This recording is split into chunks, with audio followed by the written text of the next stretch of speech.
pag-iingat nyo na makapunta kami dito at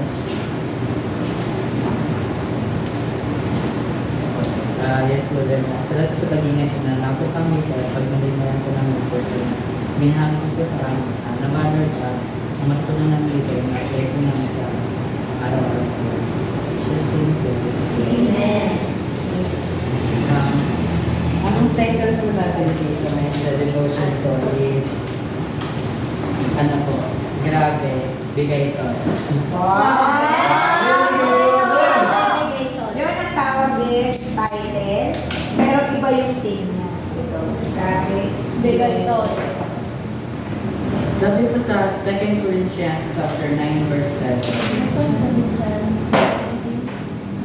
9. Verse 7. After 9? Chapter 9 po. Sorry. Verse 7.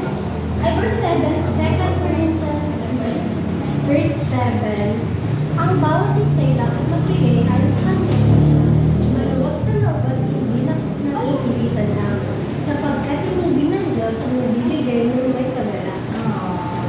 Sabi po sa English, each of you should give what you have decided in your heart to give, not reluctantly or under compulsion, for God loves a cheerful giver.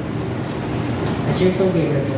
May tanong po, be honest po, sino po dito yung kurito? Kuripot?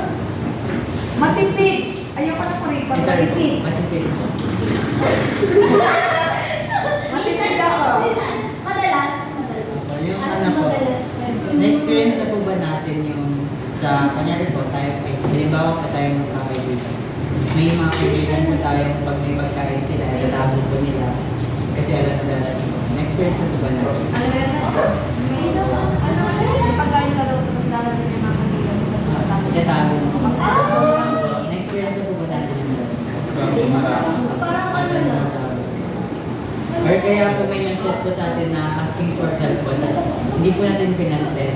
Or net walang po natin kasi busy po tayo or ano po, wala po tayo sa nung ako po, nung wala po ako dito, ganun po ako. Pag-paalis po, kailangan ng pagkain ko po, hindi po abot sa bahay. Kasi pagdating po sa bahay, ihingin po lahat ng ganun po ako natin, parang pandemic something. Pero po, naramdaman po ba natin yung joy or warmth sa puso natin after giving something po sa people? And yun po yung sinasabi ni Lord na, yun po yung gusto ni Lord na i-plant po sa puso natin na kind of giving po.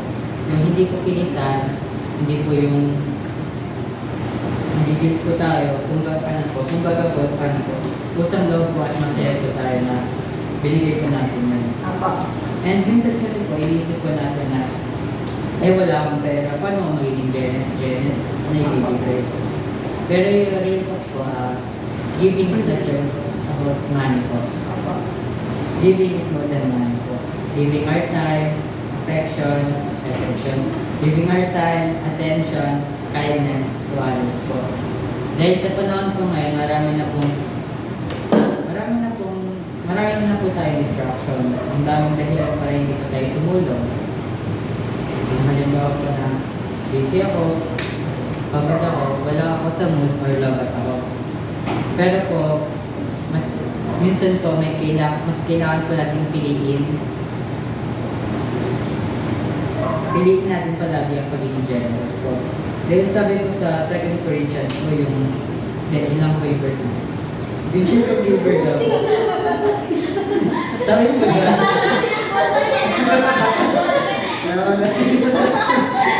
Sabi po doon, each of you should give what you have decided in your heart. Ibig sabihin po, walang sapilitan. Nagbigay po tayo ng bukal sa puso natin dahil mahal po natin yung pinabibigay. Pero yung catch na verse po doon is, for God loves a cheerful giver.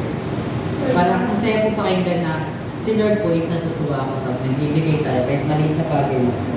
With joy and love po. Hindi dahil kailangan natin magbigay, kundi dahil gusto po natin magbigay. Halimbawa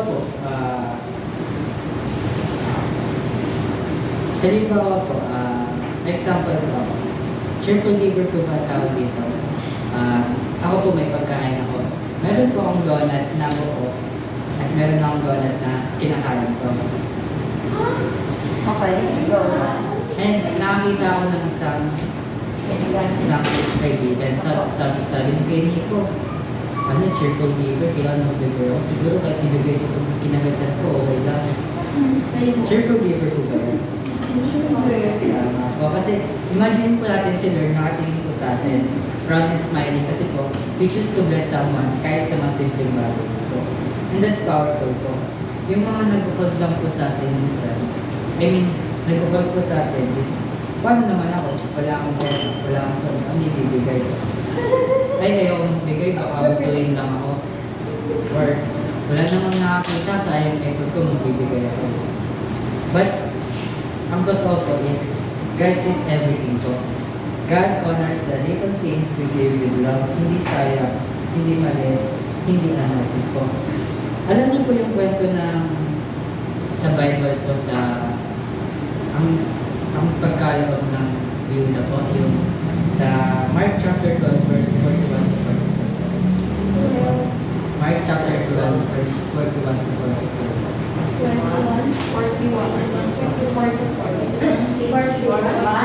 Pwede ba sa Mark chapter 12 verse 41 to 44.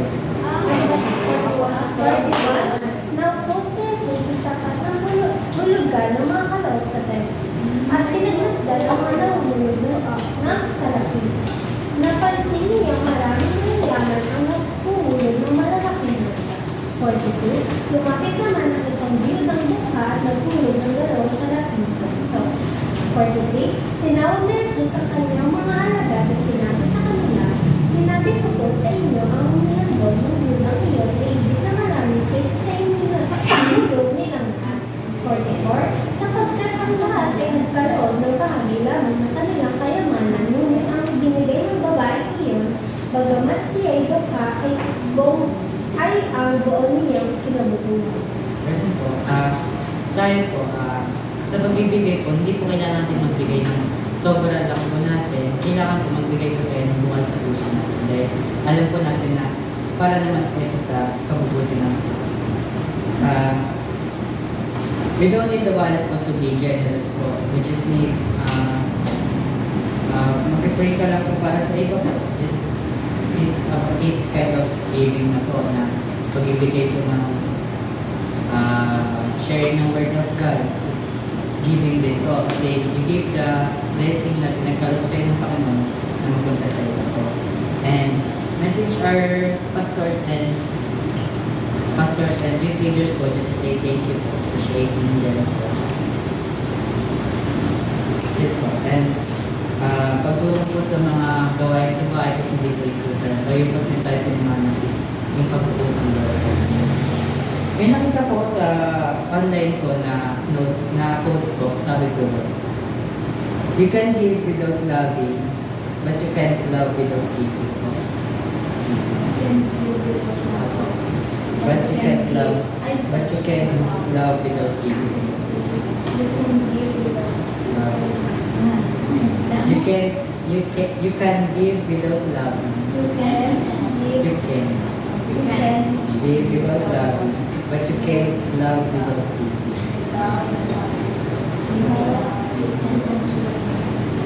Na-realize ko lang po dito, nung nabasa ko po ito, yung sinabi kong you can give without loving po, maaari po tayo magbigay sa mga tao.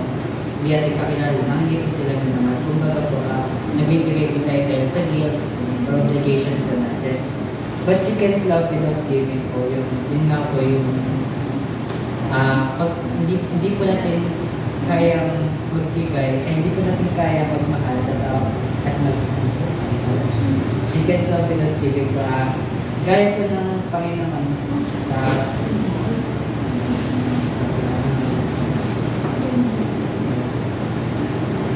hindi po tayo maaaring magmahal nang hindi po tayo nagbibigay. Gaya po ng ginawa ng Panginoon Diyos na binigay niya po yung kanyang gustong na anak si Jesus Cristo dahil mahal niya po. Sabi ko sa John 3:16 po, for God so loved the world that He gave His only begotten Son, that whoever shall not perish but have eternal life. Doon po malalaman po natin na yung pagmamahal sa atin ng Panginoon is sobra-sobra po na binigay niya po yung kaisa-isang anak niya sa atin para lang po tumusin tayo sa mga kasalanan. nagawa ko na. Yun lang.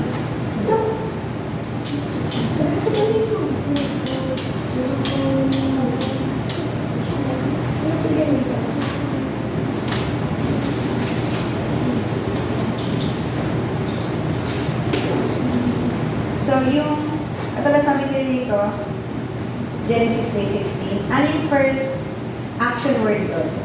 Binigay niyo po yung Ano yung first action word? So ano yung action? Ano yung verb? Anong verb doon? Ano yung love? Second is? Second, give. Give ba? Give again. So ibig sabihin, yung giving is the result or manifestation of love. So yun yun.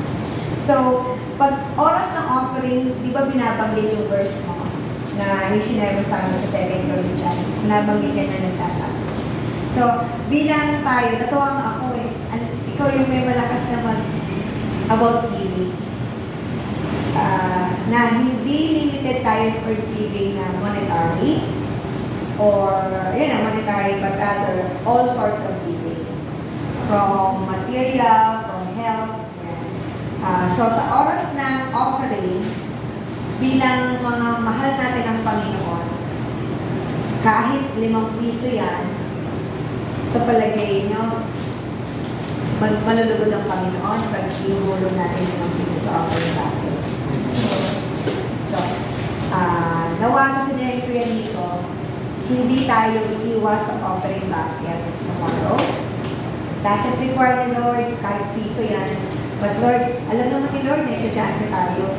So, dahil part 10 ng love is giving, maghuhulog ako sa offering basket. Kahit 5 piso. Can the Lord have a commitment? Kasi kailangan na makita sa atin bilang mga worship team na sa atin nagsisimula. Kasi pag lumagpas sa atin yung basket, yung mga tao na ay, okay lang pala. Oo, okay lang lang, walang problema. Pero mas magandang makita na kasama sa sistema natin bilang praise and worship team ang giving sa offering time. Tama? May question po. Yes. Tatlo lang po siya. Para, Ang dami naman? Tatlo? para po sa atin. Wala po Sige, siyang, ang tanongin na. Sige. wala po siyang sagot, manang. Kumbaga, question po para sa sarili ko na. Sige. Yung unang question ko is, do I only give when it's convenient? Yung pangalawa ko is, am I willing to give even no one notices? And yung pangatlo ko is, what's something I can give this week kahit na? Alam mo kahit mali? What's something I can Sasagutin ba natin? Hindi ko man, parang reflection mo. Buksan natin yan. Sige. Papasok yung ano rin. Papasok yung ano. Kailangan mailabas. Kala ko ang matot ako eh. Dito ba? Kapit ko. Pinahin. Ay, dito pala yun. Eh, pastor mo. Si Pastor mo to. Yan. So yan na. Makita sa atin. Okay. Basta. Kahit alam mo na yung hawak mo pamasahe mo para sa ano, pang-uwi, ipoprovide na. Promise. Sa bukas, maghuhulog ako kahit 2 piso yan. Pamasahe ka. Babalik ka ng Panginoon ng doble-doble. Okay? So, pray na po Kuya Nico. If you don't have any questions or confusions, iko-close na po ni Kuya Nico at ipag-pray mo yung anak yung pagpapractice ko. Go. Let's pray po. Yes, Lord, Father God. Lord, thank you for being a generous, cheerful giver for us, Panginoon.